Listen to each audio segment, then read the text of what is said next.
ever had trouble making a decision?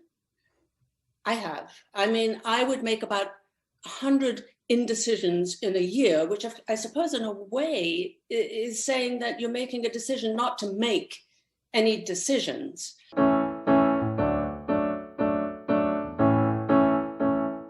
I was 19 years old. I was in the Army, and I was nowhere close to home. I was thousands of miles away from home. It is, how do you say, more cost effective to buy a pickup truck than to have a kid. The way I see it, this prison industrial complex system ain't nothing but a byproduct of manifest destiny. And he says to me, most conspiratorially, in case they riot.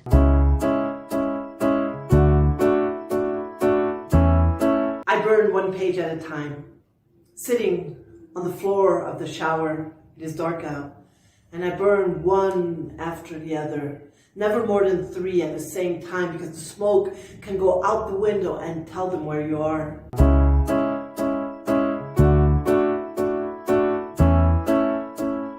What is a sleeping brain's favorite rock band? REM. But a couple weeks later, I was in my tiny little NYU room the night before the surgery, and I don't think I ever felt more alone. My mom has a way of coming on really strong until you realize it's just her way of fighting for you.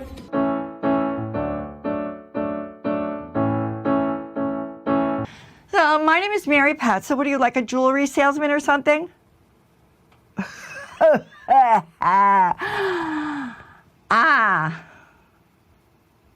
I'm a pimp.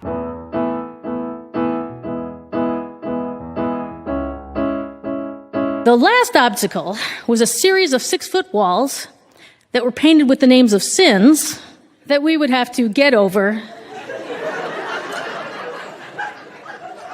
in order to serve Jesus. So I have to know myself, love myself, lose myself, and get over myself. It's like I'm dating myself, but with a copay.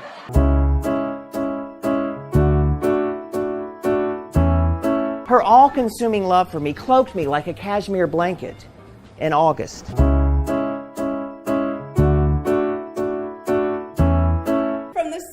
We stepped into that infertility clinic, everything felt clinical.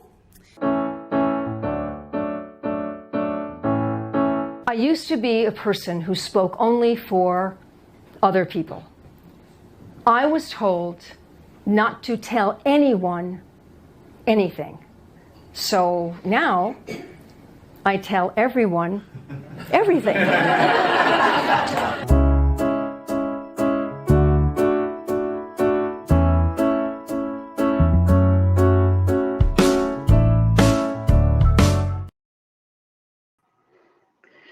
Hello, everybody, and welcome to Totally True Things, a socially conscious storytelling show, our Black Stories Matter edition.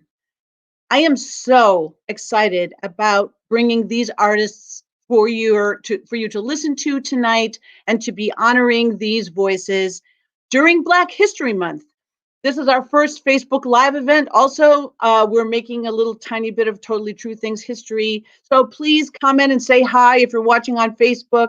If you're watching this at 3 in the morning, a month from now, you're still honoring Black History Month. And that's important. So here we are to talk about something that doesn't get talked about enough, but we have a month where we have set aside to honor the lives and the contributions and the accomplishments of Black African Americans. This event, the Black History Month, really got initiated by a Harvard historian named Carter Woodson. Carter Woodson, I forgot his middle name, who was concerned about the absence of these stories from American history. Now, it's true, these stories about contributions of and accomplishments of many, many Black people just were disappeared. And he started doing a week-long event in February, because both Frederick Douglass and Abraham Lincoln have birthdays in February. So they used that opportunity to elevate these stories and bring attention to them, and tried to make it much more of an event every year. And it wasn't until 1976 that President Gerald Ford made this official, Black History Month. That's a long time. Well, in 1967, Reverend Martin Luther King gave a very famous address to the American Psychological Association annual meeting. It should have been something that we all learned in our training as therapists. And as important as that statement is, and we do have it on a link for you to, in the comments, the name of that speech is John, if you could bring that up, the name of the speech by Reverend Martin Luther King. Thank you, because I don't want to get it wrong. It was about the role of the social sciences in understanding what was happening to Black people in our culture. And as a social worker and somebody who works in mental health, what astonished me when I came across this speech, when I was researching a show about this topic about 5 years ago, was that when I went to music therapy school and I trained in all the different ologies, the different theories of psychology, I never heard about this speech. I never learned about this moment when this great American leader spoke to the people that are shaping the mental health system at the time. Never learned about it. When I went to social work school, I did not learn about this important speech or the impact that it had at the time or should have had at the time. It was published, it was known about, and it should be studied and understood. And here we are all these years later, and we have a lot of work to do. In 2015, a Black psychotherapist named Ken Hardy wrote a piece for Psychotherapy Networker about his training as a Black psychotherapist, which was white people's training. He was trained in this conventional way that when he went out into work in his community was just not working, not appropriate, not covering it, not addressing the social realities that people were facing. We put those links up there. Hope you'll have a minute that you could check them out online and read them. They speak to the mental health side of things and how far we really do have to go right now. Well, this brings us to the subject of storytelling, because maybe we can't codify or we don't have conventional methods that address these issues the way they should, but we do have storytelling and we can listen. And there's no better way to convey information and truth than through storytelling. And this is what brings me so much sense of honor tonight, to bring these people to you to share their true experiences with their artistic talent. Our very first storyteller is a military veteran. She is a mother. She performs in North Virginia area, the DC area, in shows. She's involved in, I want to make sure I don't miss anything here. She was involved in a Zoom event featuring Josh Radnor of How I Met Your Mother. She's our wonderful guest. Please welcome Roseanne Hamilton. Thank you. I looked at myself in the mirror. I loved what I saw. It was Monday, so I had on a crisp pair of uniform, BDUs with razor sharp edges. I was Sergeant Hamilton, baby, a non-commissioned officer, a leader of soldiers. I beamed with pride as I admired myself, looking so professional, hair slicked back in a bun, boots highly shined. I felt fearless as I prepared for the 20 soldiers waiting for me to be trained in leadership. I love being in the Army. I joined under the Be All That You Can Be campaign, and I set out to do just that. Basic training was no picnic. I found out how I was grossly out of shape. I scored 13 points on a 300-point system. That's right. 1 push-up in 2 minutes, 4 sit-up in 2 minutes, and a 2-mile run just under 1 hour and 36 minutes. So every evening after training, I ran and I ran. I did push-up after push-up and sit-up after sit-ups, and it paid off. I graduated at the top of my class with the most improved score of 274 points. I also found out I was claustrophobic during our mask fitting.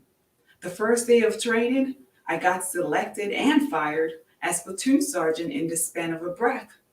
My drill said to me, "Hey soldier, how you gonna lead when you can't face your own fears?" So I decided to sleep in that mask until I was no longer afraid. Taking up the Army on its be all that you can be challenge, I decided to go on a different route and become an electrician. That was when I found out that I was also terrified of heights. But that wasn't going to stop me. I had just defused a bomb and carried 75 pounds of cables 25 feet away, so climbing a 70-foot pole was nothing.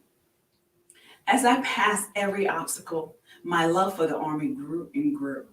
I was good at being a soldier. I graduated with every training with honors. I won numerous leadership competitions to include the coveted U.S. military West Point NCO of the Year. I enjoyed unimaginable perks like detonating bombs, firing missiles, helicopter rides, rappelling. I even loved deployment. I enjoyed meeting other international soldiers and wearing the U.S. flag on my right shoulder with pride. Only in the United States, I, as a Black female, felt free to be who I want to be and go where I want to go. But what I loved most was the collective sense of belongingness.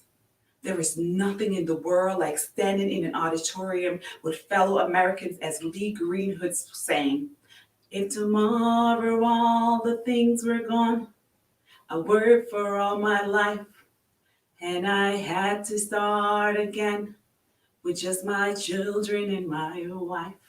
That song always gives me goosebumps up and down my arms.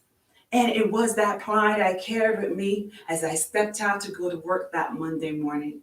I dropped my son off promptly at 6 o'clock, and I soon realized I had a hangnail. I knew it was going to drive me crazy all day, so I decided I'm going to stop to buy a nail clipper before starting my busy day. I stopped at the first open convenience store I saw. It was very early, so the parking lot was empty. I quickly parked, got out of my car to dash in the store. As soon as I got out of my car, this middle-aged white guy came up to me in a hurry. He was a Giuliani-looking fellow with a big gut and an obvious toupee. He said, "You can't park here." Confused, I looked around at the empty parking lot and for a sign to see if I was missing something. I double-checked the store. Yup, it was open. Since the sign said parking for shopping center customers only, all others will be towed, I thought I was good, but just to be sure, I said, "Sir, I am going into the convenience store." He said, "I don't care where you're going. You can't park here." His face was stoic and stern, so I looked around to see if he was seeing something I didn't. I said, "Sir, I'm just going into the store. I don't understand. Why can't I park here? Your kind are not welcome here. That parking space is for my clients." And he backed into a salon right beside, immediate to the store. "You need to move your car now." I thought, my kind? Did he mean soldiers? I remember we were told to be careful stopping in uniform. But remembering my creed, no one is more professional than I. I am a non-commissioned officer, a leader of soldiers. I chose to stay inside. "Sir, the parking lot is empty." The sign doesn't say that. I'm simply running into the store to get something and I'll be on my way. And with that, I dashed into the store quickly, grabbed and paid for the nail clipper, and dashed back out, trying to keep my promise of promptness. Soon as I got out the store, the man was waiting for me again. He approached me, this time with a cane in his hand and his face angry. In my head, I was like, man, I ain't got time for this. "I told you to move your heffing car." His face framed in anger, cane waving in the air. I said, "Okay, sir, I'm leaving. I opened my car and sat down, putting the keys in the ignition. But it was not over. He said, you think you can go wherever you want to? This is my effing property. Get the hell off my property, you effing nigga. My brow nodded, nigga. But I was still in uniform. And no one is more professional than I. I said, sir, there is no need for name calling. The sign says parking for the shopping center, not just for your salon. Plus, there's no cars here. I don't understand what the problem is, and I'm leaving now anyways. Now enraged, he reached for my door and slammed it towards me as my left foot was still on the ground. He spat in anger. I said, get the hell off my property, you effing nigga bitch. Luckily, my arm in training gave me cat-like reflexes. I quickly swing my foot into the car as my car door slams towards me. The sound ricocheted through the neighborhood like the crack of a gunshot. My heart started pounding in my chest as I looked at him in shock. This man's face contorted in hate and anger. His came over his head again, and I braced myself for impact. But it never came. Out of nowhere, I heard a man yell, "Hey! Hey!" And I watched in slow motion of several emotions fight for center stage. The angry man quickly went back into his salon as a black guy ran up towards me. He was soon followed by a white lady and a white guy. They were at the bus stop and saw everything. Am I okay, they asked. Do you want them to call the police? Do I want their information for witnesses in court? No, no, and no. I was not okay. Like a child, I felt confused. I was in uniform, and the flag was on my right shoulder. Did he not see the flag? Call the police. I knew even in military uniform, I was not the one the police was going to serve or protect. Go to courts? The only thing that speaks in courts is money, not justice. And by the look of him, it seems like he had a lot to say. Finally, on my way back to work, I realized something was changing. I started shaking as I drove, and three things just kept playing over and over again in my head. The sound of my car door slamming, the sound of his voice calling me nigga bitch, and my childlike voice echoing confusion. I don't understand. I was in uniform. Did he not see the flag? Until eventually, only one thing remained. Nigga bitch. As I parked, tears started rolling down my face. Nigga bitch. Was that what Harriet Tubman heard when she decided to leave? Was that what Rosa Parks heard when she decided she deserved better? Is that what Sandra Bland heard before she died? Pull yourself together, Roseanne. Pull yourself together. So I started pulling from the words of other leaders. Only in the darkness can you see the stars. Let no man pull you so low as to hate him. Martin Luther King Jr. Now you understand why my head's not bowed. I don't shout or jump about or have to talk real loud. When you see me passing, it ought to make you proud. I say, it's in the click of my heels, the bend of my hair, the palm of my hand, the need of my care, because I'm a woman phenomenally. Phenomenal woman, that's me. I realize I chose America. America is still yet to choose me. And that night, as I took off my BDUs, no longer stiff with pride, was that night I decided to leave the Army.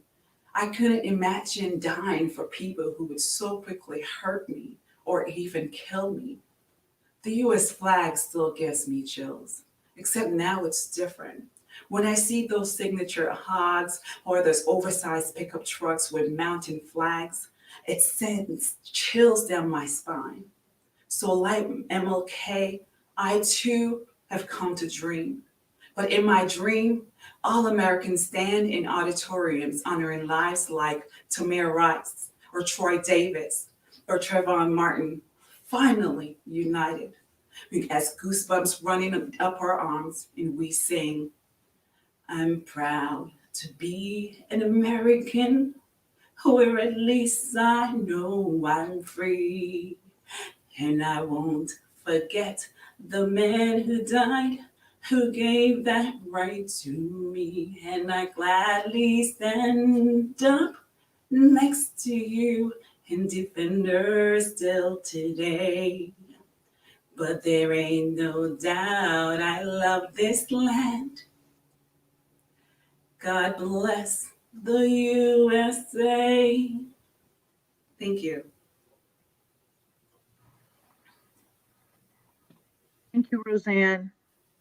That is a story that I want to sit and think about, and I don't have time. We don't have time to sit and think about because we are moving. There's so much in it. Bless you for your service. I'm so sorry to hear that your PTSD, or I don't know, you might have other. There's some kind of trauma that happened, not on a battlefield in another country, but in the parking lot of an American convenience store. Yes. Thank you for sharing that story. Thank you. Well, that's something to digest, and we're going to touch on that later when we bring everybody back for a discussion after all the stories are heard.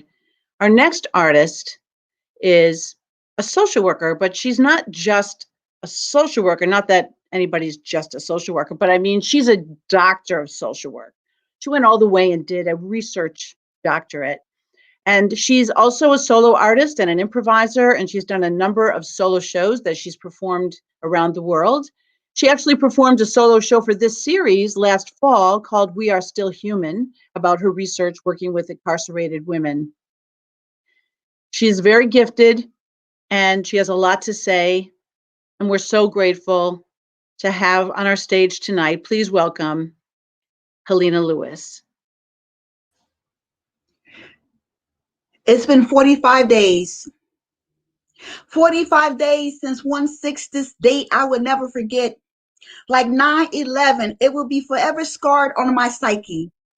I watched, but I did not want to believe.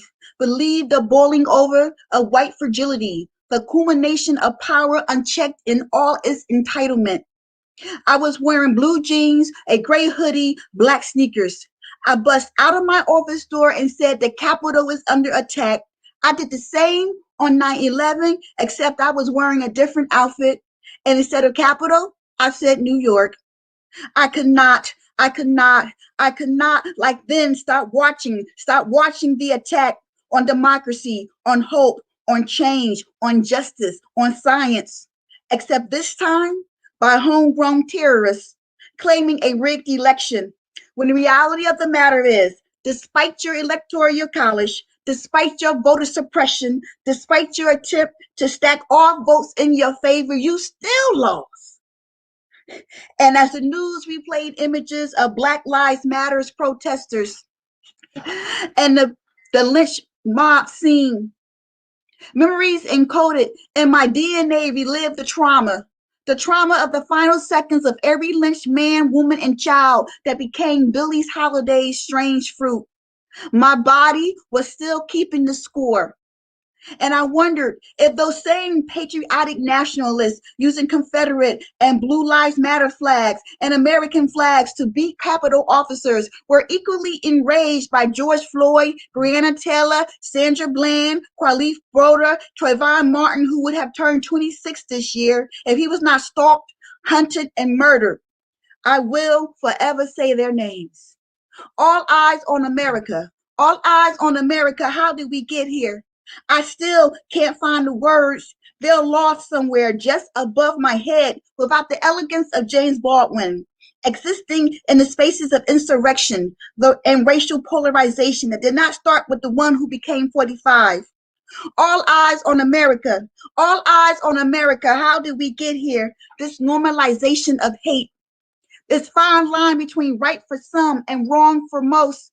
This caste system of racial hierarchy. The have-nots versus the have more than necessary, and policies for benefit of an unassumed superiority. This fragile democracy.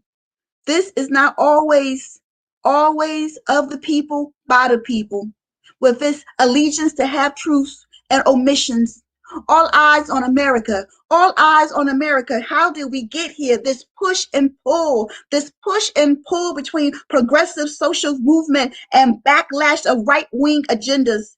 This remembering of history in the eyes of the victor turned victim, whose 13-state citizenship has morphed into a reality show called Make America Great Again. I'm sorry. I cannot say amen to that.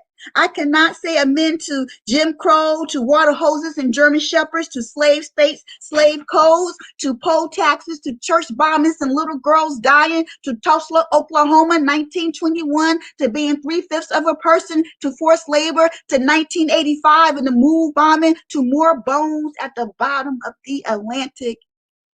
All eyes on America. All eyes on America. How did we get here?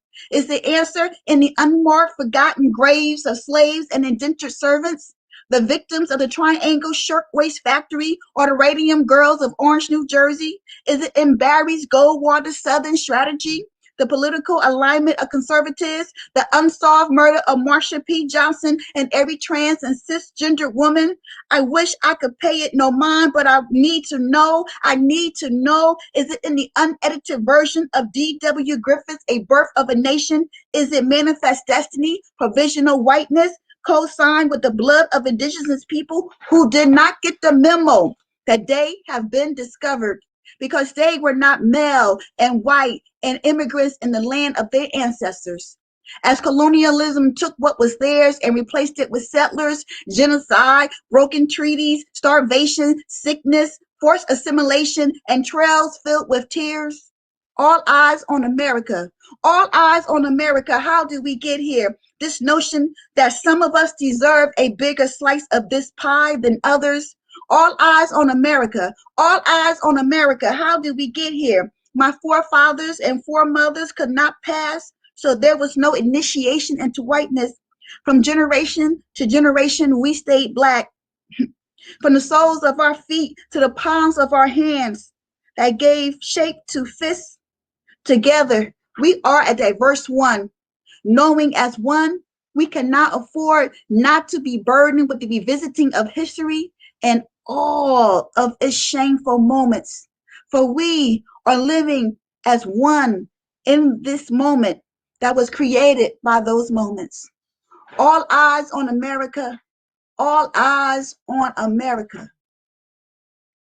My father, Leroy Lewis Sr., born in 1929, maybe 1927. We are unsure because there is no record of his birth.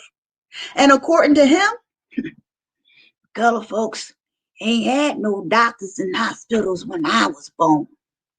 A proud man, born in the South, who left home at 16 to find work, who did not get past the 3rd grade. Yes, he is still alive. Yes, we talk all day. I mean, how can we not? He lives on the 2nd floor and I live on the 1st, except we are only separated by COVID-19, but it still hurts. He is a walking, talking encyclopedia of diversity and oppression, who cast his first vote in an election in 2008. And when I asked him why he never voted before, he looked at me like I was crazy and said, "Color folks ain't vote when I was coming up. You can get killed for that." He talks very little of his experiences as a Black person growing up in the South. But I imagine from his stories of the Klan marching proudly in front of his home, it could not have been easy, just difficult. Difficult like making the decision to come north and leave my mother, his wife, with 5 children to find work, thus becoming part of the 2nd Great Migration of Black folks from the South to the North. So he came, like others, in search of a better life to pass down to his kids and an unborn me, so we would not have to pick cotton like he did. Oh, he used to tell me they would work for pennies and that he could try all he wanted to, but could barely afford to find food to eat. And I can only imagine what he felt like as a man when my mother wrote in her diary in 1959 that she had been sick and couldn't get out of bed and couldn't afford the $3 needed to buy medicine. She hoped with all her heart that he would be able to come home with the money from his boss. He showed me through resiliency of hope how to survive in the skin that he has given me, and told me to be somebody more than him, and consume knowledge like it was going out of style, cause once you learn it, can nobody take it from you. It's always here. I see in him and me the failures and promises of America, a country built on stolen land with stolen people, forged with the hate of white male citizenship and nationalism that pushes back at the audacity of dreamers, change makers, and the notion of transformative justice for all those who dare to be more than second class, forgotten, marginalized. My father would never see this. He doesn't care for all of this computer stuff. But I am, because of him and the lessons he shares through stories and the lens of someone that has been and drew and seen more injustices than most. And 100 years from now, it is my hope that someone will remember my name and remember that I was half of him. And the reconstruction and resurrection of this country post-Trump will be for all of its people. We must look back to go forward fearlessly. Alicia Garza said, history is an important teacher, and hashtags don't start movement. People do. My father made me a movement, gave me what he couldn't afford, and replaced it with a pride of who I am, how far we came, and how far we still have to go. Hashtag Daddy's Girl. Thank you, Helena. I see. That is a very, there's just so much in your story of your dad and all of his stories and what he lived. And you bring that in the most powerful way. And his first vote, that's a very chilling thing, that the fear of voting, even though, I mean, the fear to do it at all. Yeah. It's powerful. And so your dad lives in the same house with you, and because of COVID, you have to, what do you have to mask up or you can't go there? Well, it depends. I get a COVID test once a week. And so if it says I'm negative, then I can go upstairs with a mask. I feel more comfortable, but I do work at a residential program with women inmates, and I have to be careful. So there's a lot of screaming, what you doing, what you need, what you want, calling up the cell phone, it has not been easy. No, you're pulled in so many directions. And of course you want to take care of him. Mm-hmm. Well, thank you so much for sharing. And he is in you, and you're moving the work forward. And as you say, there's so much to be done. So thank you so much, Helena. Thank you. Thank you. Well, our next storyteller is very active in the storytelling scene. He's from the DC area, and I discovered his work on a show called Better Said Than Done. He's been on Mistakes Were Made, The Liars Show, many other shows. It's in his bio, but he also has a blog that is we want to make sure that we link to, and when he comes back up later, you'll see his blog because it's really great. He writes amazing stuff. It's great and I hope, by the way, that you'll become fans of all of these storytellers and follow their work because you discovered them and you want to see what they're doing next. So please welcome to our virtual stage, Nick Baskerville. All right. Hello out there, everyone. I do want to address one thing real quick because I'm sure as you look at all the storytellers and performers, there's going to be something that pops out that's really obvious. I'm the only one with an afro. I feel honored that I was allowed to represent people of afros here. I can't thank you enough. Now, let me get a bit more focused because about 2 years ago, I was just getting ready to leave my house just outside of Washington, D.C., and I had one important mission, one important thing on my mind: getting fries and burgers from Five Guys. Now, I'm not sure if there's anybody left in the whole United States who doesn't know what Five Guys is, but if you have, trust me, there's at least one and maybe more in every state. You need Five Guys burgers in your life. Let me explain. So they've got these burgers. They're big, they're juicy. Sometimes they'll put 2 patties into one sandwich. It is awesome. And you can put A1 sauce. You can put barbecue sauce. Most importantly, you can put the favorite topping, hamburger's favorite topping on there, bacon. And then there's the fries. Oh, these fries are great. And how do I know they're great? Not only do I know that they're fresh, not only do I know they're from Idaho, I know what county that they're from. That's how fresh these fries are. And when they give you your meal, they give you way more than you should have for one portion. You should not eat all of that in one portion. That's for you. I'm probably still going to eat it all. I just want to make sure you understand you may or may not be ready for that. I'm not sure. Now, I'm pretty sure, I haven't done the research, but probably 4 out of 5 doctors would not recommend that you regularly eat Five Guys. And that is why, ladies and gentlemen, I only have one doctor friend. Just one. Not even really a medical doctor, just someone that I happen to know. I want you to be clear. I'm not taking on this task of going to Five Guys just for me. No, no, no, no. I am doing it for someone else. Because with me on this adventure, I have my 7-year-old daughter, baby girl. Now, baby girl, she looks just like me. Okay, so she doesn't have an afro. Okay, she doesn't have a mustache either. She's actually cute. Basically, though, she still looks like me. She is my child. You'd know it if you see it. And she says, Daddy, I want to go to Five Guys. She is a daddy's girl. I'm a girly daddy. Did I say that right? Girly daddy? You know, whatever. You get the point. She wants Five Guys, and I am there to provide for her. So on this one day about 2 years ago, I actually leave out of our townhouse, and then we go into my pick-em-up truck, which a pick-em-up truck is not like the same kind of pickup truck that Roseanne was talking about earlier. That's not me. A pick-em-up truck is like a regular truck, but it's just small and toy-like. Normally, we're like embarrassed and talked about it. But we get into that truck and we make our way. The restaurant, the Five Guys restaurant, is only maybe 5 minutes, 6 minutes max away, and we are on our way.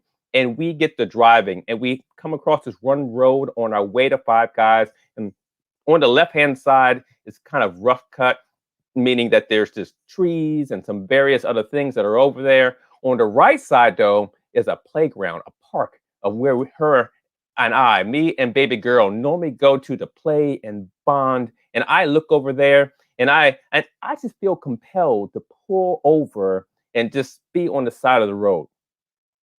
By compelled, I mean the cops were behind me with red and blue lights, so you're supposed to move on the side of the road. And my daughter, in a adorable yet concerned voice, says, "Oh no, Daddy, are we in trouble?" Baby, relax. Everything is going to be fine. Like myself, like so many African Americans, like so many African American men, we've had the talk. Actually, there's like 10 different talks if you're going to make it in America. But I remember the one about what to do when you get pulled over. I have talked to my friends. I have read articles. I have even watched the YouTube videos. I know exactly what must be done. So I take a deep breath. I put my hands on the steering wheel and I wait. Sure enough, I see the cop car that's behind me. I see the officer kind of looking around, doing something on his computer. And while it seems to be that there's extra time, I start to do a mental inventory of what might be happening. Like, what have I done? Or could I have done something? Is there some legit reason? All right. Was I doing the speed limit? Yes, I was doing the speed limit. This time. Is my registration up to date? Yes, it is absolutely up to date. This time. Well, did I have my seatbelt on? Did baby girl have her seatbelt on? Now, that is all the time. I am all about safety. So now I feel a bit more at ease because I've covered all the steps that are needed to take to make sure that there's a there has to be a good reason to have stopped us. It is so important for me to make sure that we get to Five Guys, not just for the burger, mind you. Because if I get to Five Guys, then I'm not in jail or worse. If I get to Five Guys, I can continue these bonding moments with my baby girl. I need you to understand that on my wife's side of the family, on my side of the family, my daughter is the first person to have a mother and a father in the same home. And I want to keep that streak alive. But now I should be good.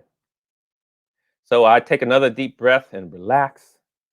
And I look up to see not one, but two. Please, officers, get out the car. The first one goes up to the passenger side near the back end where baby girl is. The other one is walking towards me. And now, I'm pretty confident about my training, but I feel like, you know what? Let's just throw a prayer out there. Just to make sure. Problem is I'm not the bestest Christian you may have ever met. Some people would say a bad Christian. Some people would say, but now there's different levels to being a bad Christian, right? So you have a bad Christian, right? You have a really bad Christian, and then you have a politician Christian. I'm gonna let you think about which one may be the worst one. And so maybe I'm not so much a bad Christian, right? But maybe like a part-time Christian, right? So I go 1 week in a month, 2 weeks a year to church. I don't know what all benefits are real clear for what I do and don't get. So maybe this prayer works. Maybe it doesn't. Maybe it takes a while to kind of activate. I don't know. But I give it a try anyway. And about the time that I say, amen, hallelujah, praise God, and all the other 12 names that Jesus and God normally go by, the police officer is there, standing right by my window. I roll it down, and he's got this wide brim hat. Kind of reminds me of when I was in the military as a drill sergeant. And right now, it escapes me a lot of things that happen. Like I know I looked at his badge, but I can't remember the name on there or the number. But I looked. I can't fully remember his face, but I remember doing a quick mental sketch of it when he was there. And I don't remember everything he says, except for this one particular phrase. Sir, do you know that I stopped you because you're missing your front license plate? Oh, yeah. I totally forgot about that. So a few months ago in the wintertime, during one of the snowstorms, it just came off, and I just never really thought about it. To be truthful with you, since I had the rear one and had my registration, which I paid for, thank you very much, I didn't think it was really all that big a deal. So he takes my information. He says, I'll be right back. This will be your warning. So I'm waiting now as the two of them have gone back. And I'm contemplating some things that may not be the best decision. Like I'm thinking to myself, okay, well, I live just outside of Washington, D.C. There are lots of Black people with afros and mustaches. Maybe if I make a break for it, I could just blend in. Like people are always telling me I look like Lamont from Sanford and Son, or, like the guy from The Ladies' Man. So maybe I can, but before I make another bad decision, the police officer comes back just as he said he would. He gives me my information back, gives me the warning, and says, there you go. And I take off, slowly but surely. And I say back to baby girl, see, baby, that wasn't so bad. Not all police officers are bad. But I also understand not all police officers are good either. Ladies and gentlemen, I will tell you this. If I ever get a chance to meet that police officer again, I will share my fries with him. Thank you. I love that ending. You're going to share your fries. Well, that is some generosity on your part. I mean, you really want to, like, that's a big thing, sharing of the fries. What a story. I was actually just holding my breath the entire time. And I'm glad you are okay and that went well. And I just kept thinking about, there's so much to talk about with those interactions and the constant sense of dread and watching yourself constantly. And yeah, there's so much to talk about with that, but thank you so much for sharing it. And I'm glad you made it to Five Guys and had a good day with your daughter. Thank you. Okay. Well, we are 3 for 3 spectacular storytellers telling true things about lived experiences in this world where we have so much work to do to make it right. Our 4th storyteller is an international storytelling star. She has recorded 11 storytelling CDs. I actually want you to read her bio on if you're watching this on Facebook Live, we don't have her bio, but we will pop up her website when she's up and later on. You have to read her accomplishments. She is an educator. She's a scholar. She performs all over the world. I discovered her also on a show called Better Said Than Done and was so grateful that she agreed to join us tonight. So please welcome to our virtual stage, Donna Washington. When my son was 4 years old, he had a favorite television show, The Fairly Odd Parents. And it was about this little boy named Timmy Turner, and his parents were terrible. They were awful. They neglected him. But that was okay because he had these fairy godparents, and they would grant his wishes. But he's a kid. His wishes were always pretty foolish. And my son loved this show. He just laughed every time he'd watch it. And one night when he was about 4, he was in the bathtub, and he says to me, "Mom, that Timmy Turner doesn't make very good wishes." And I said, "Really? What did he wish?" He said he wished all of the Halloween costumes would be real. And I said, "Is that a bad wish?" "Yes," he said, "because if all the Halloween costumes were real, the world wouldn't be the good, sweet, safe place it is." And that kind of broke my heart a little bit because the world is not a good, sweet, safe place. And the world was going to have to teach him that. But for that moment, his world was pretty good and sweet and safe. I never forgot that. A few years later, Barack Obama became President Obama. And there had been a concerted effort by a certain number of states in the country to overturn parts of the Voters' Rights Act. They didn't think it was fair that they weren't allowed to just change their own voting laws without getting permission. And while President Obama was in office, we became sort of post-racial in America. Racism was solved. We elected a Black man. So the Supreme Court decided, yeah, let's strike down part of the Voters' Rights Act. And as soon as they did that, the very states who had been, that part of the Voters' Rights Act had been implemented to stop from discriminating people, they went right back to what they had been doing before. And I wasn't really paying attention to that. I was busy raising children and touring and all this other stuff. And I got a phone call from my mother, and she was incensed. And she said, "How can they be doing this again? How can they be doing this? Isn't this illegal?" And I was like, "Whoa, what are you talking about?" At which point my mother told me a story that I had never heard before. And considering how much my extended family likes to tell stories, it's amazing I'd never heard it. My mother was born in 1946. And when she was 5 years old, she lived for a period of time with my great-grandparents. And they lived in a segregated neighborhood in Beaumont, Texas, called The Bottoms. And they lived on a cul-de-sac, a sort of dead-end street. And every year around voting time, my mother said, groups of white men would come into The Bottoms, and they would break people's windows and kill their chickens, and pull up their beans, and cause all this havoc, burn crosses on their lawns. And I said, "Well, the people were there?" She said, no. Word would sort of trickle through the community when these things were coming. And the Black folks called them the White Riots. And whenever the White Riots were coming, people would know, and they would leave for the weekend, and they'd come back, and they'd have to put everything back together. And the reason they did this is because Texas had a poll tax. And the houses they were vandalizing, these people were tended to be poor. And so, and the poll tax was always iffy. They'd announce it was $2, you'd show up, and it was suddenly $5. So people who would have to pick between fixing their property and fixing their windows and replacing their chickens before the winter came, or voting. And this tactic was also such that it would scare Black people into not going to the polls.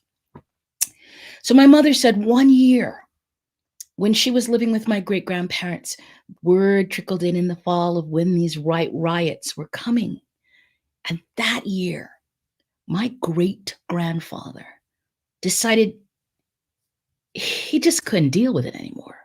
And when the neighbors gathered to talk about what they were going to do and who was going to go where, and they were seeing to the older people so they wouldn't be left there, because you see, the white riders didn't want to hurt anybody or kill anybody.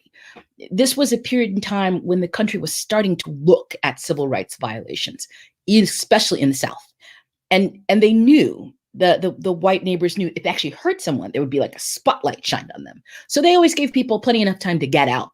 And so the people in the bottoms, the residents there, would see to some of the older people, because they knew it was coming, they would get everyone out of the way. And when they gathered to talk about who was going to take who and what they were going to do, my great-grandfather said, "What if we don't leave?"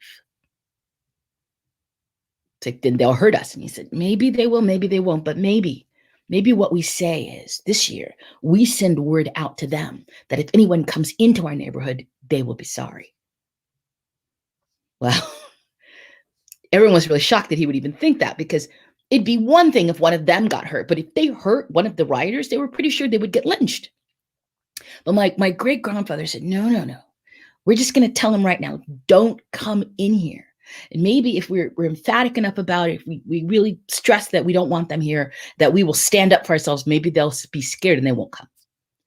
So they went and they started telling the people, the people from the white community they worked with in these various places, they were telling them, well, you told me the riots were coming, but I just want you to know that you can't come into the bottoms this year. What? Yeah, you have to tell whoever's doing this they can't come in. Because of course nobody knew who was doing it.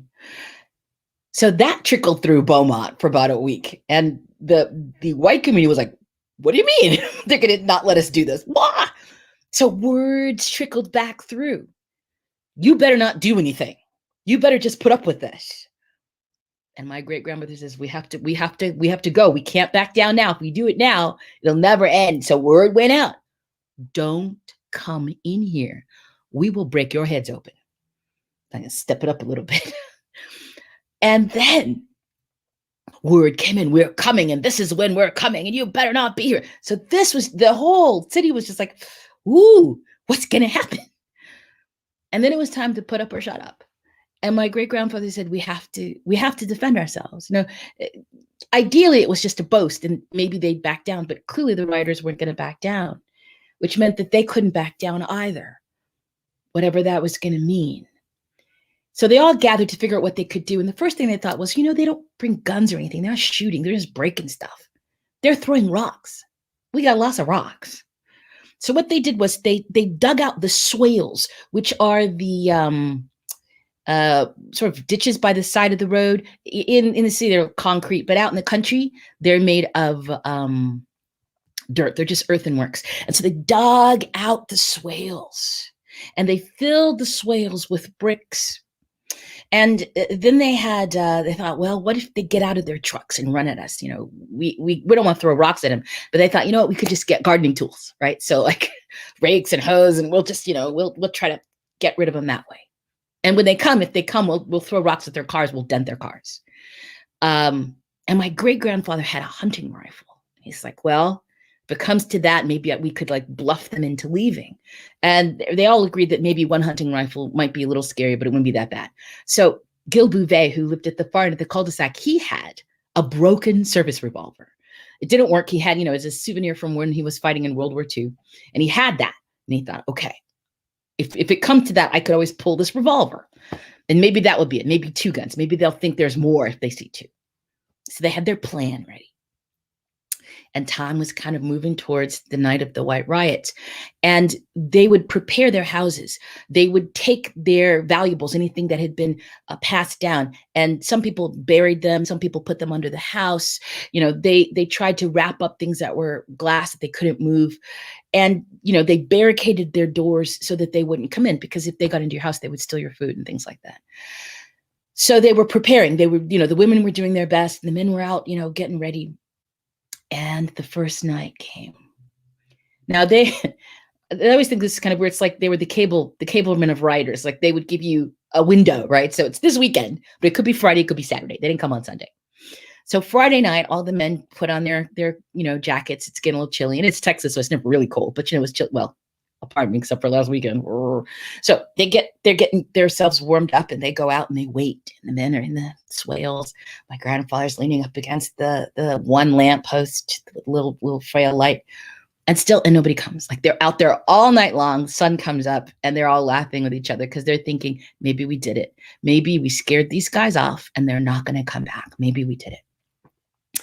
So they decide just to be on the safe side. So they go in and they sleep most of the day. And that night, again, they're up. They're up. They got their stuff together. The guys are in the swales. They have their shovels and their rakes.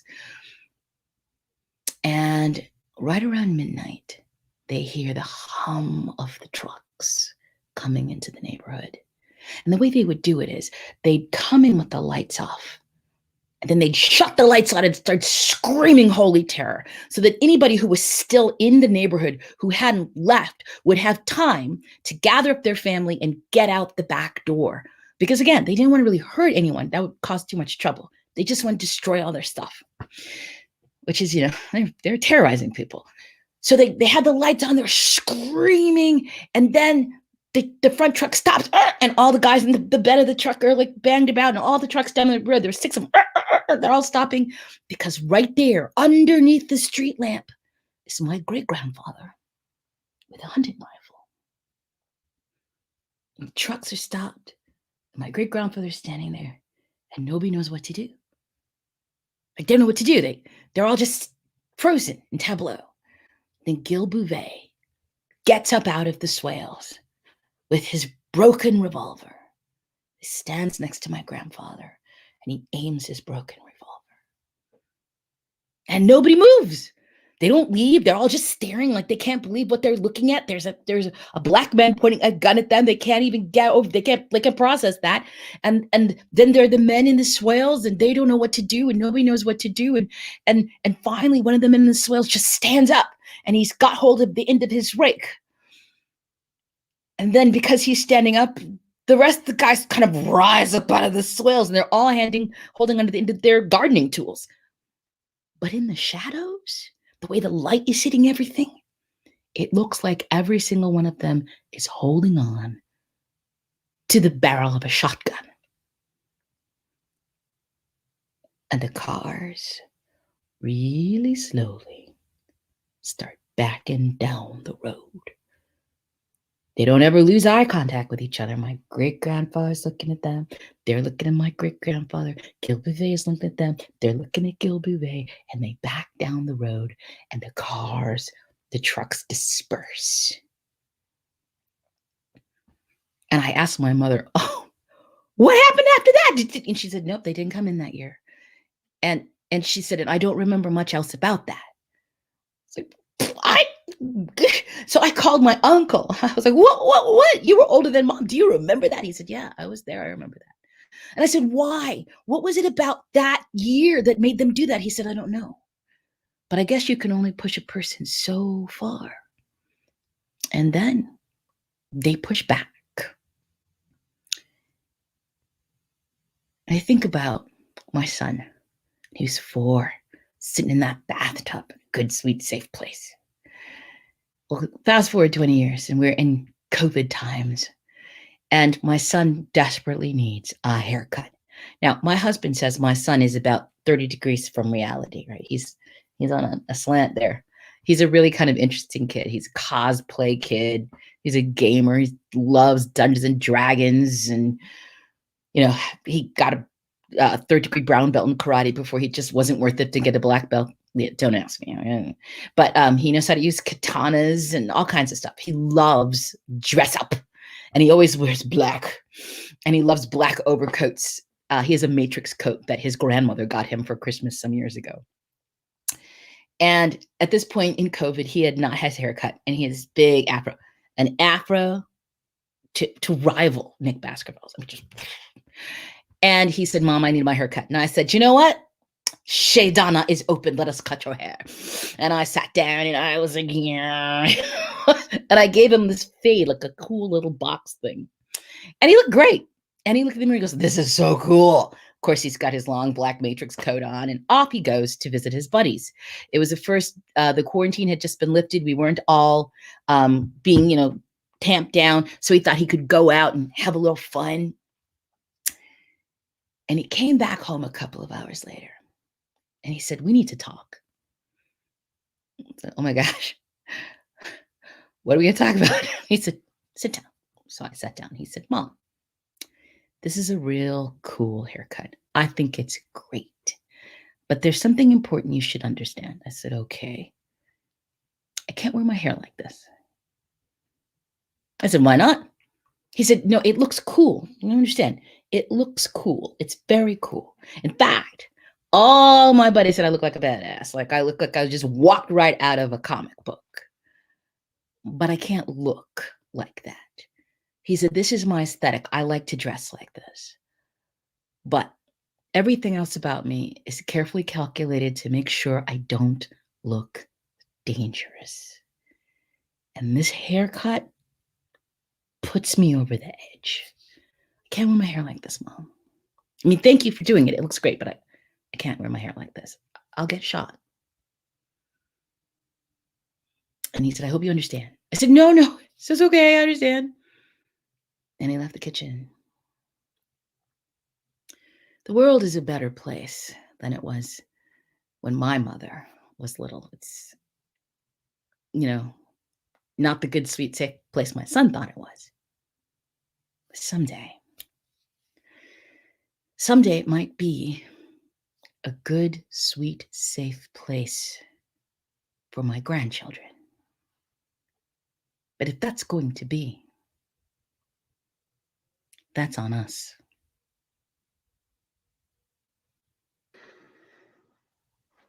Thank you, Donna. Thank you for that story. I want a Netflix movie to be made about that night. That is an image that that's going to live in my head of those men and that moment.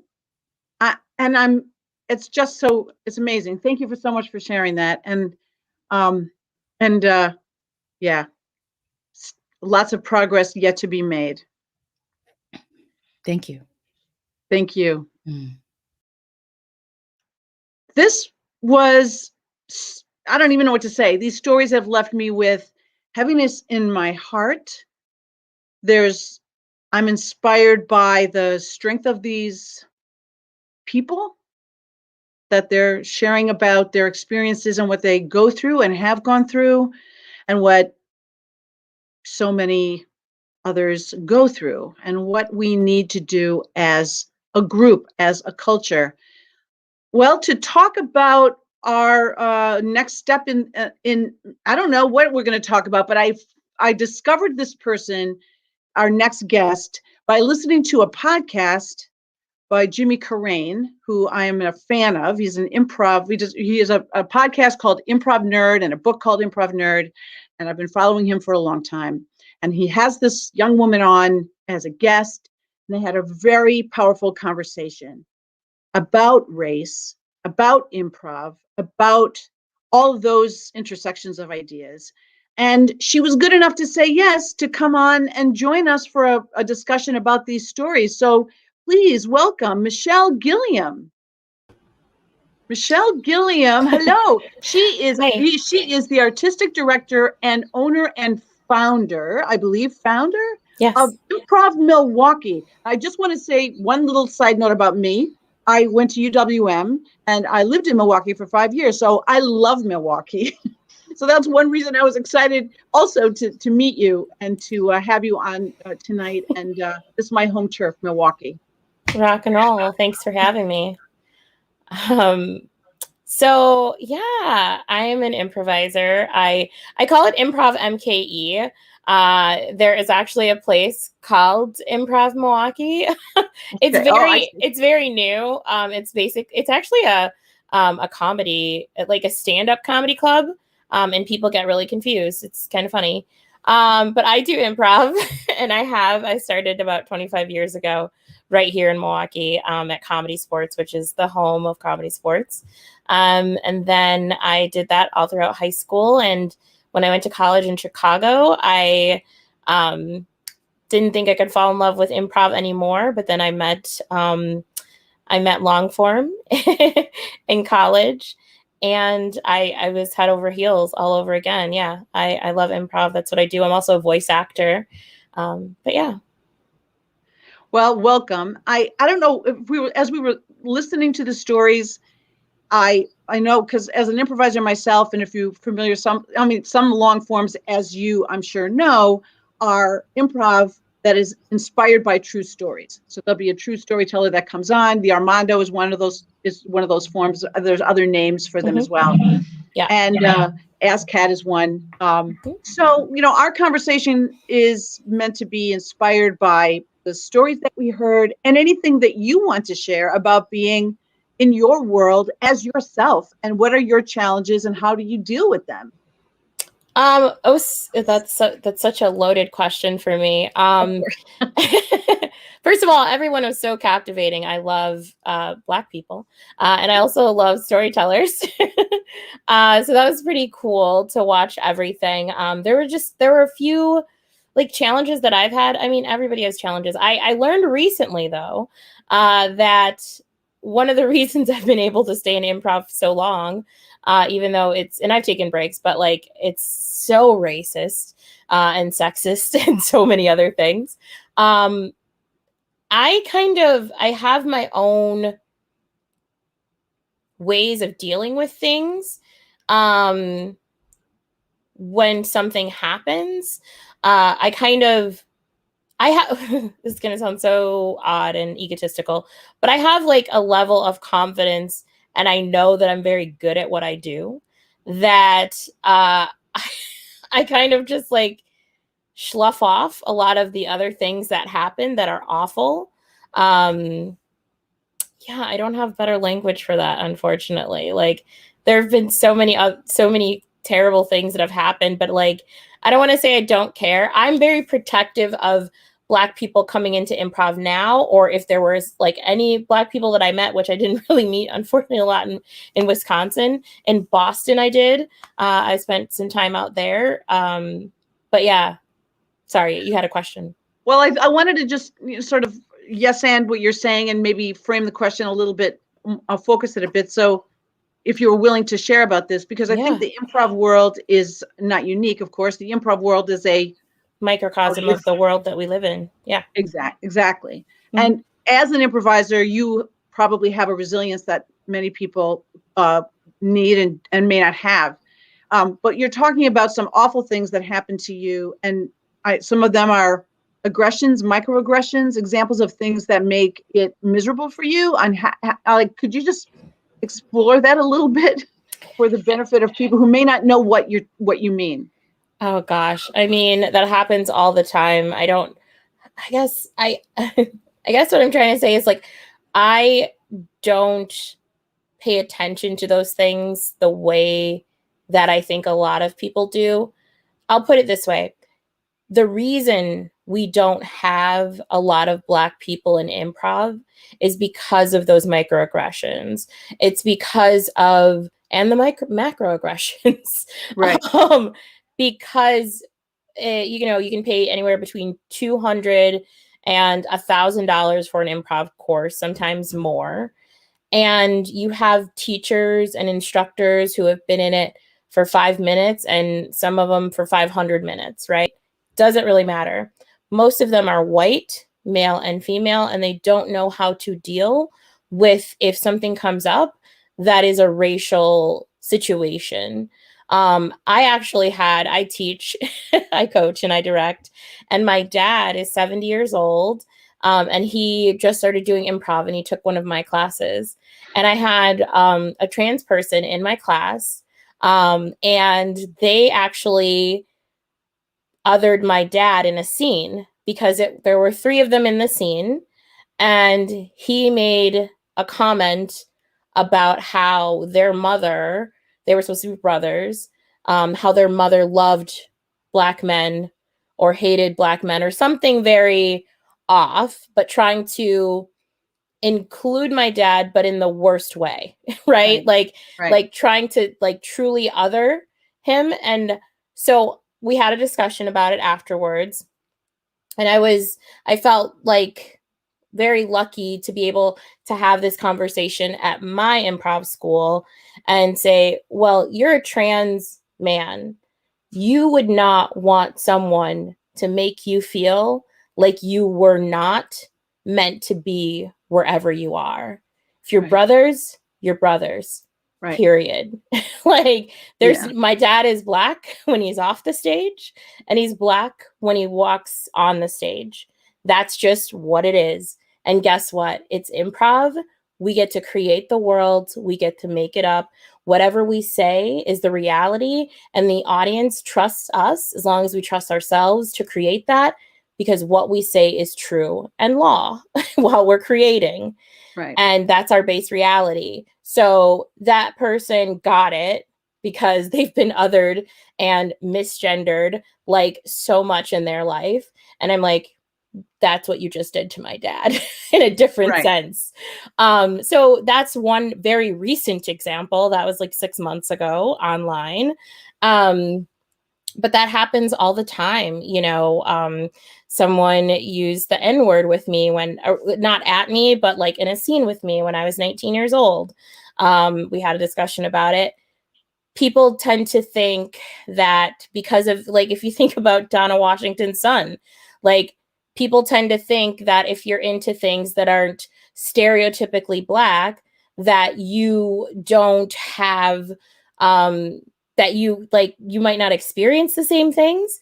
But something that came up for me when Roseanne was speaking is the baggage with our skin color, right? So like, I don't care. You could be Black and you can come from the wealthiest family on the planet. But when you walk into a room, no one cares. They fill things in for themselves. I'll give you another recent example. I ran a jam, or I still run a jam twice a week at Improv MKE.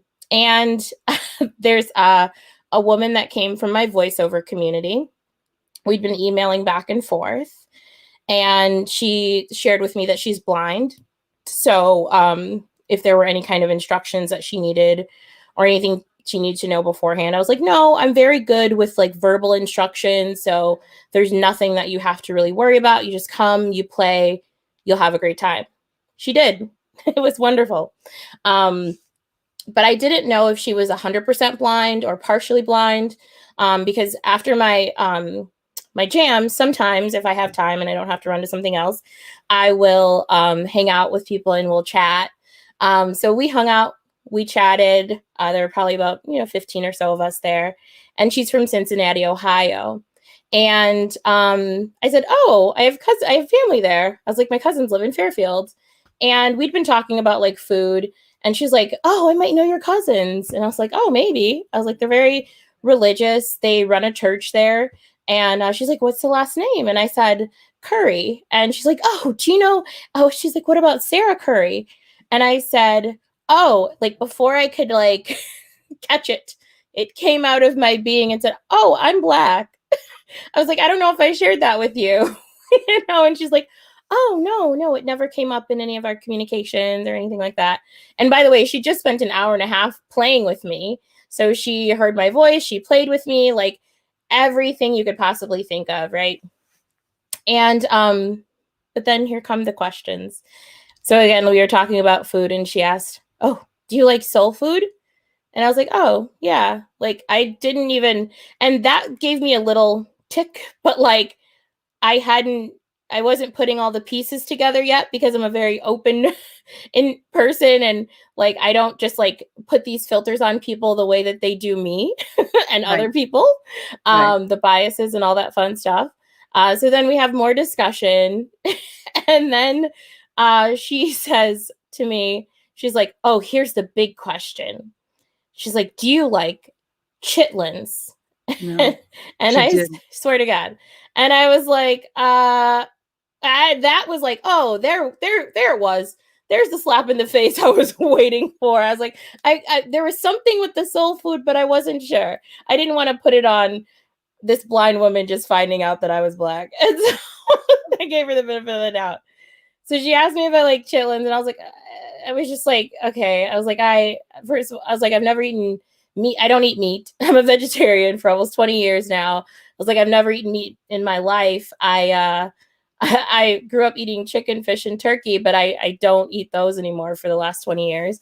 And then she like kind of got flustered, blah, blah, blah, but tried to, you know, remain normal.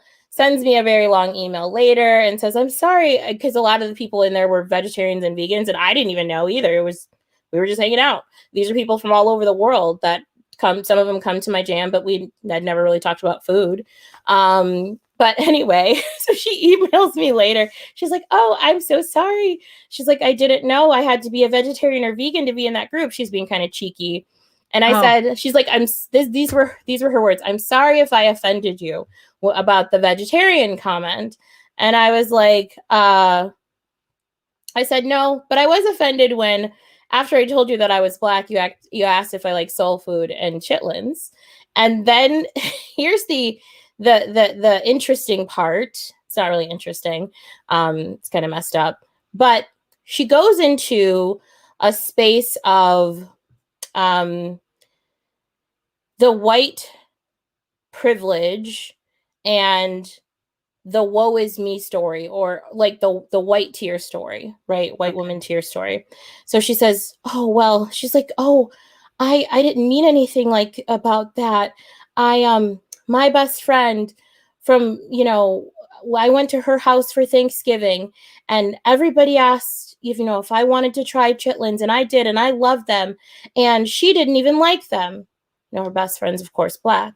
And so she's like, and culturally, that's, you know, that's the opposite. And I'm just like, in my head, I'm just like, you're still not seeing me as a human being, and you're blind. Like, this is so to get what like Black people actually deal with. Like, this person could not see me, and yet they filled in the stereotypes, the cultural references that they've been taught, the biases about a Black person that they can't even see. So that was literally like 2 weeks ago. So yes. Well, you articulate these stories so clearly, and they are, I mean, they're just important for white people to hear. Just to hear over and over again. No, I think they're important. I mean, they're happening all the time, and they go right by if we don't talk about them. You don't think they're important for? I don't. Because tell me why.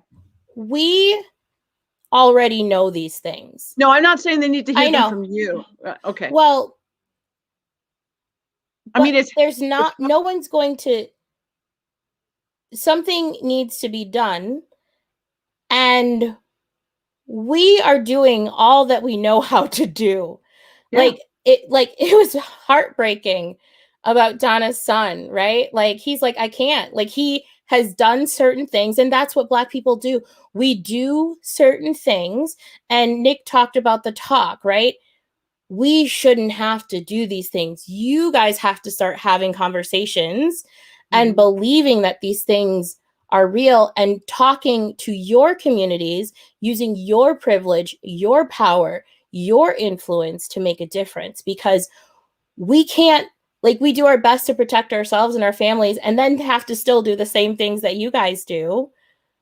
But you guys know this stuff is true already. You don't need to keep hearing these stories. You shouldn't, because you already know. And 100%. If you don't, sorry, go ahead.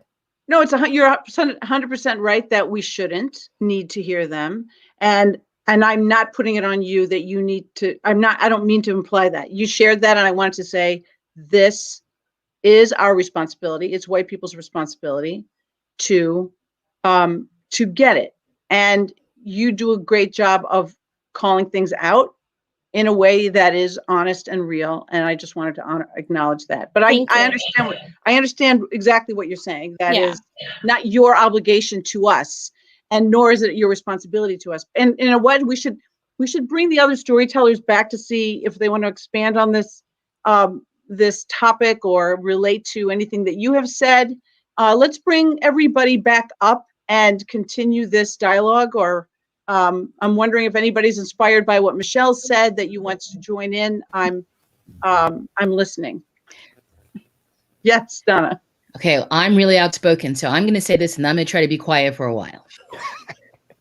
Yeah, Nick knows. Okay, look, Black people didn't cause racism, and Black people aren't doing it, and Black people can't stop it. No. This is not our problem. No. This is white people's problem. It is. This is not our problem. No. We're just dealing with it. Yes. And that, it's sort of like when Martin Luther King marched and we all came out and marched, somehow it became our responsibility to deal with it. And having heard someone say, well, if racism was really a problem, why didn't President Obama deal with it when he was in office? As if somehow a Black president could fix this. Mm-hmm. So the underlying problem here is we can't stop this. Right. That's literally the next thing I was going to say. This is why I say I love Black people. It's like speaking the language, right? You always need a translator. You have to have someone who understands the other part and translate. And so if I don't speak Spanish, I can't go up to a Spanish person and start speaking to them and expecting them to understand. And it's the same thing with race when you're trying to let them see your point. Because those who are racist, they really don't see our point of view. So they really believe that they're absolutely right. People are not doing this because they believe they're wrong. But it has to be someone who can point out to them. And I mean, I'm sure you've been in a situation where someone points something out to you that you didn't see before, but as soon as they kind of make the connection to something that you know to be true, then that switch goes off. And that's the kind of conversation we need. Yeah, we have filters on that are given to us and assigned to us at birth. And you were saying some things that you wanted to talk about, Jude, like these are generational things, and we have not taught our children to hate white people, but we have taught our children. I don't have children, but I have nieces and nephews, and I'm a child. So, but we learn how to protect ourselves. We learn how to lessen the harm that you cause us and to keep ourselves out of situations where we could lose our lives based on BS. Like, anyway. Yeah. And you don't have to answer for all white people. Well, I can't. I mean, I can't answer for any of it. I'm just. Wait, Nick might say you have to. I'm sorry. Nick, is that what you're saying? Well, I was going to say, we understand how it feels. Like to be the only one in the room. We do. But represent everybody in the world. All the time. I am I'm very aware of the massive denial of your experience. Thank you. And the constant oppression and the constant fight to be heard at all or to be valued. And I'm speechless in light of it, because partly I'm just listening, and I'm aware that we are there's just so much work to do on the white side, and the white people have to change, and white people have to change systems and structures. And that's all I have to say about that. I would say, think of it like if you're in a rowboat, right? And so you've got two oars on each side, right? And so one oar has been working, so you're going around in circles. You're not going anywhere.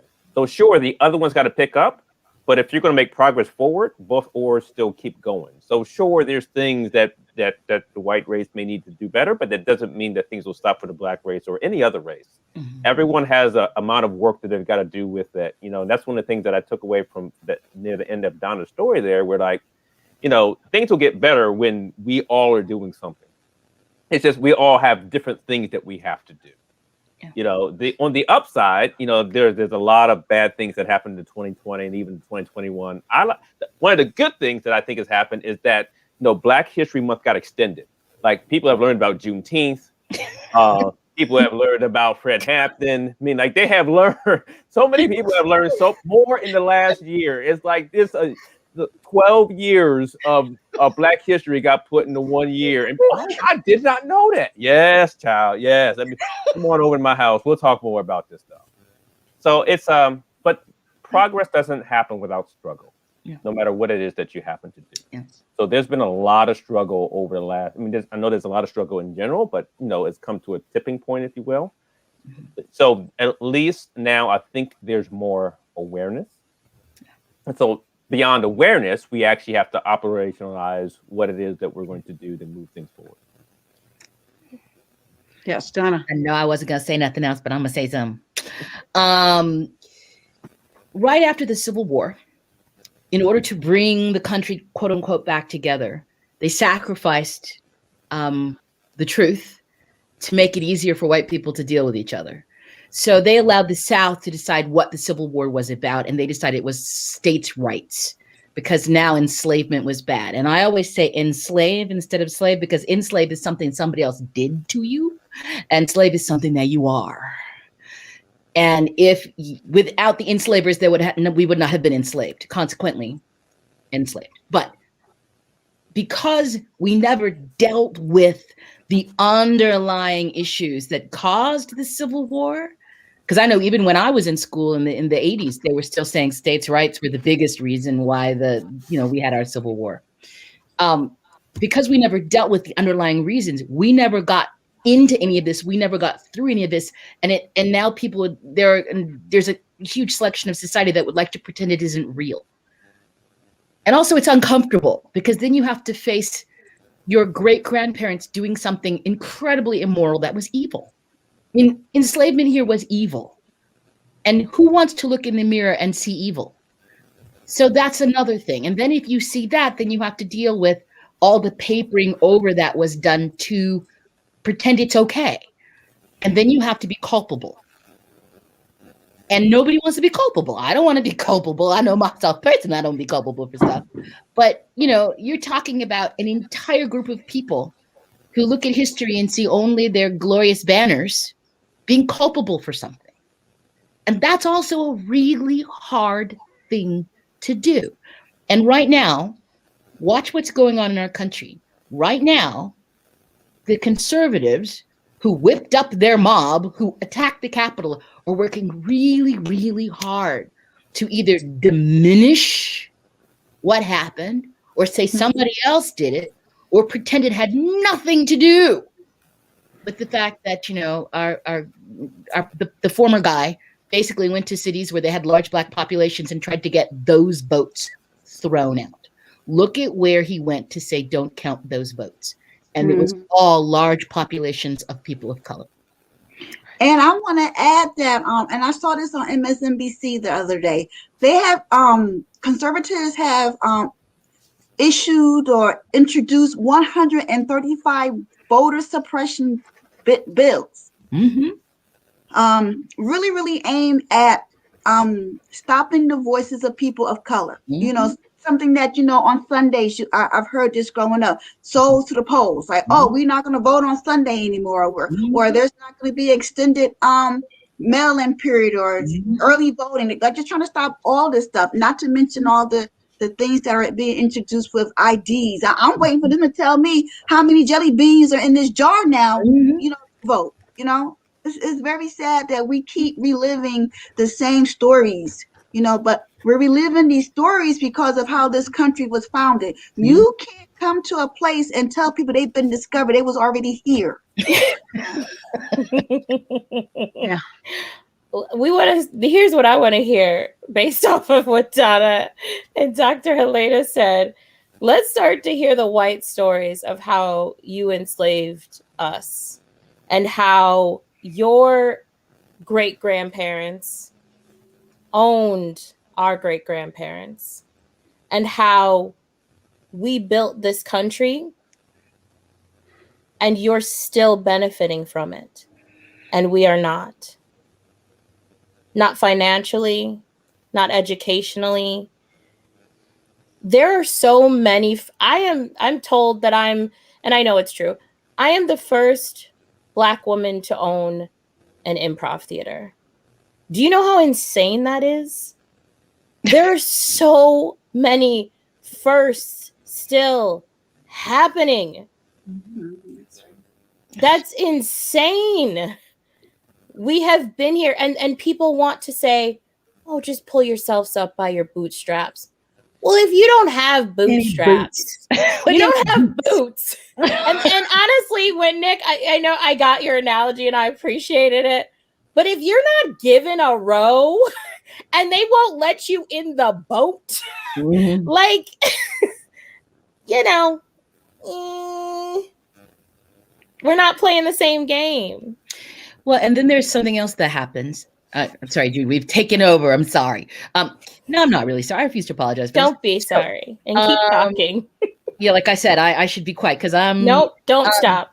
The whole thing that gets crazy to me is I have spent most of my life... I'm an Army brat, all right? So I've lived all over the world and all over the country. And I didn't grow up in America, and I didn't grow up in Black communities. And people tell me that I don't sound like a Black person, or I sound. Then what do you sound like? A white. Aren't you Black? And it's one of the things that sort of happens is if a Black person achieves a certain amount of education, or they achieve, like, you're the first Black woman, Michelle, to ever own an improv club. I was at university, at Northwestern University, and they would say, you're not like other Black people. Or, so basically you get taken out of the Black box and you become an honorary white person. You are the whitest Black person I've ever met, that sort of thing. Because what that means is there is a sort of cultural understanding of what it means to be Black. And rather than reassess what the thought is, it's easier simply to move this Black person over here. And then you never have to assess your deep, beliefs about what it means to be a Black person. And that person doesn't count. And so that whole business, one of the things I hate the most, if you tell somebody you don't see color. Oh. Because you do see, even your blind friend saw color. Thank you. Did you hear my blind story? Saw color. Because the thing is, it's not a question. Do not deny me my Blackness. Don't ever tell someone you don't see color. First, it's a lie. The problem is you see color, and because it's dark, you think that there are things you have to associate with it. Yeah. So if you don't see color, then it's okay. The deal is see the color and not care. Mm-hmm. It shouldn't make a difference. See a human being. Fine. That's the answer to that. Don't tell me you don't see color. Sorry. No apology. Yeah, no apology. No. All right. Well, this was a very rich discussion that has brought us to our time. I want you to have an opportunity to tell anybody who's listening or watches this in the future about events you have coming up, things that you want them to be aware of, your blogs, your websites. So I'll go in the circle. I'll say, starting with Michelle, who's right next to me on the screen, what would you like people to be aware of to follow you? Yes, you can go to my website, improvmke.com, but also I think Roseanne had something to say, so I'll yield my time. Oh, sorry, I didn't see you. My eyes were on the camera. That's okay. Thank you, Michelle, I appreciate that. Yeah. I appreciate that love and respect. I was saying, what Donna was saying was that is deniability. When they take a Black person and put them as an honorary white person, now they put the responsibility for those that's left on the bottom to take themselves out. So they're not responsible for those individuals. When we all know there's a lot of factors that goes into why the poverty level and people at that level and how they behave based on the resources that they have available. But yeah, that's I was talking about deniability, just not taking responsibility for the fact that we are struggling in all the areas that we are struggling because we were enslaved. So, you're so welcome. Yeah. Oh, I'm clapping because of what you're saying. Oh, thank you for sharing that, Roseanne. And that is framed beautifully. And I'm really going to think about what you said about telling the story. The thing that you said about what if we told the story from this other angle. And do something about it as well. What if white people led the charge for reparations? What would that look like? Right. That's my charge from you. That's my charge I'm taking from you to work on that. So thank you very much. So Michelle, did you want to? So you have your website, Improv MKE. Yes, there's something that I've developed called the Drip-In, which is every Sunday morning from 11 a.m. to 12:15 Central Standard Time, and it's a different Black improv teacher. It's only $10 right now. I may start to charge more because they sell out in like 5 minutes. But there's so many Black improv teachers out there that you don't know and haven't been exposed to and aren't aware of. I'm not the only one. And I just want people to experience a Black improv teacher. You probably haven't had one, I'm guessing, until recently or never. Jude? No, I'm trying. I'm actually going. Yes, you're correct. And so this is how long have you been doing improv? 10 years. Okay. So this is what I'm talking about. So this is very real. And you can probably name literally including me, all of the Black people that you know in improv on less than one hand. Yeah, I have friends and colleagues that are performers, but I don't know that. Yeah, but it's true, and that's so. What a wonderful thing that you are focusing on that, and we've got to get. And I'm going to share that on my on my news. Great. And I teach classes and all that fun stuff. It's all on my website. Thank you so much, Michelle. So Nick, what would you like to promote or share with everybody? Sure. So I'll start off with just talking about my blog, Storytelling on Purpose. The blog runs down storytelling shows now virtually that are all across the world. On average, like 25 to 30 different shows, at least the ones that I can track. So go there, figure out what the other storytelling shows, just like this one. This was one of the ones I was on the blog for this month. But there are a whole host of other ones. And I also put some other ideas and thoughts about storytelling and constructing a story, putting it together, how does it work, things like that. The next thing I'll tell you about is our Facebook show, Clean AF Comedy. You do not need to go through and say the words that you think AF is. That's not clean. Focus on the clean part of the comedy. That's what I need you to work on. But it's me and 3 other friends, and we just do comedy for a half hour, but it's a church half hour, so it's like 45 minutes. Where we're just telling jokes, and it's just meant to be fun and clean and just make people laugh, because these days people just need to laugh as much as possible. So there's that. Tomorrow, after I'm done with that, I will virtually go to another screen. I'll be with Roseanne, and we're going to be hanging out doing the Black veteran voices. So there'll be Black veterans from all different branches, and we'll be doing not just storytelling, but comedy as well. So you'll get your laugh on, and you'll hear some stories and thoughtful things, and it'll just be great. There's great performers there in the ASAP community, so we would love to have you. And then I'm not sure what the last thing I may have put. I don't know if I put anything. I don't think I put anything about this out, but I'll say this: there's a comedy show fundraiser that I'm doing on the 28th, and so we're raising money for a good cause. All that stuff is on my blog, though. So if you go to my blog, that's the Better Said Than Done show too. That's right. Better Said Than Done.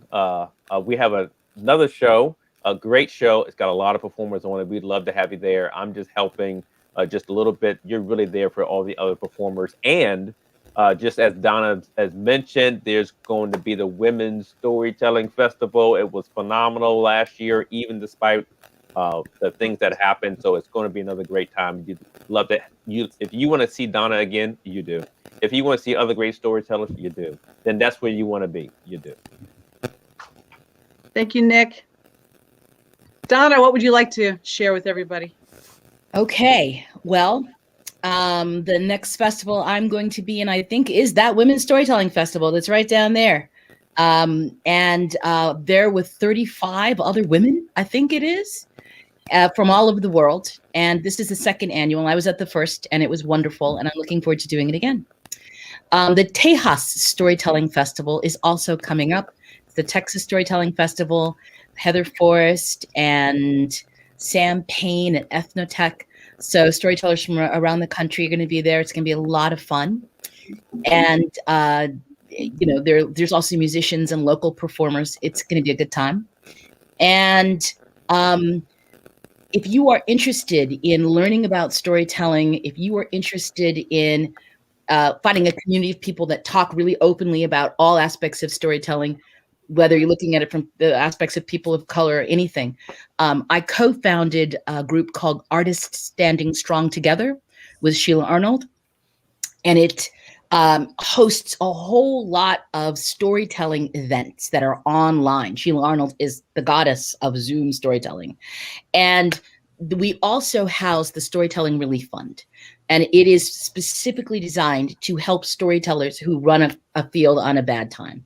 So during the pandemic, storytellers who like having trouble paying rent or medicines or whatever, you can apply for cash grants from the Storytelling Relief Fund. So if you are a performer and you run into some crazy, because we all run into some crazy sometime, you can apply for a grant from the fund.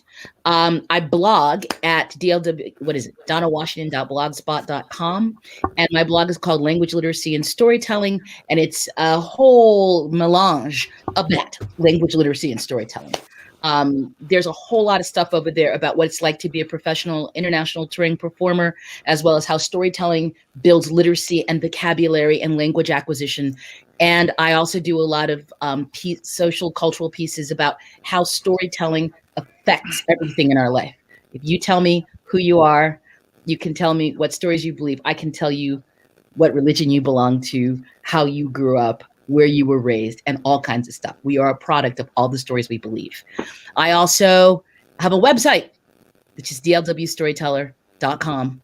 And if anything you ever want to know about me, plus more, you can track me all over the world. I have a calendar over there. Tons of information about the performances that I offer. There you go. I'm done. Thank you so much. I'm so glad those are up on the screen so everybody can, if you're watching this recording, you're watching this live, you can go back and watch the recording and you can pause it and you can get all that stuff. So, Helena, what would you like to share with everybody? Well, in addition to trying to dodge COVID-19 like the Matrix, you can check out my website, hdlpoet.com. There's also a link to my qualitative research through my multimedia project under the bio. I'm also hosting a series of shows on the New York Poets Cafe. The next one would be Blacktastic, which is going to be Saturday coming. And in April, I'm going to do Poetry and Protest Part 2. And I'm also co-hosting an event with Amiri Shabazz with a call on Women When Women Speaks. Thank you, Helena. Awesome work. And Roseanne. Yes, I just want to say this has been an awesome experience and just being connected with you, amazing performers. Just to tie into what Nick said, I would recommend that you see the show tomorrow. But not only that, I just want to shout out the Armed Services Arts Partnership. That's where I learned my storytelling, where I went to class. And I got my start. I think I'm the baby of all of y'all here. So I'm just learning. But I just love what storytelling has done. Just like you had said earlier, Jude, about the trauma. And I think through storytelling and being able to tell my story, that has helped me to really deal with a lot of stuff that I've gone through. So I just recommend anyone that's out there that's watching, listening, do something for yourself. And I think storytelling, like Nick is the comedian. I did go through comedy course, but I suck. Nick is the comedian. So if you really do, just do something for yourself.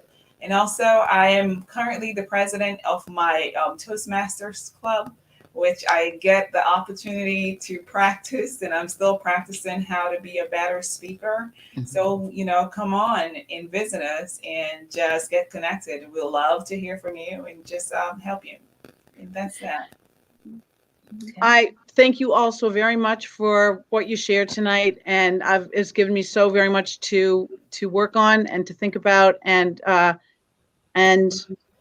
I'm going to watch your shows and go to your classes myself. So everybody else, let's do it. Next week we have a beautiful, I won't pronounce it properly, so I'm not going to, but a beautiful story about being a migrant woman, what it's like to be without a home, and what it's like to redefine what it means to be home when you are a migrant in America from Mexico. So this is our show. Thank you for watching. Thank you, John LaSala, for taking care of the tech behind the scenes. Thank you to all of you for being here tonight. And thank you to Michelle and Nick and Donna and Helena and Roseanne. Good night. Bye, everybody. Thank you. Make the world a better place. Share your French fries.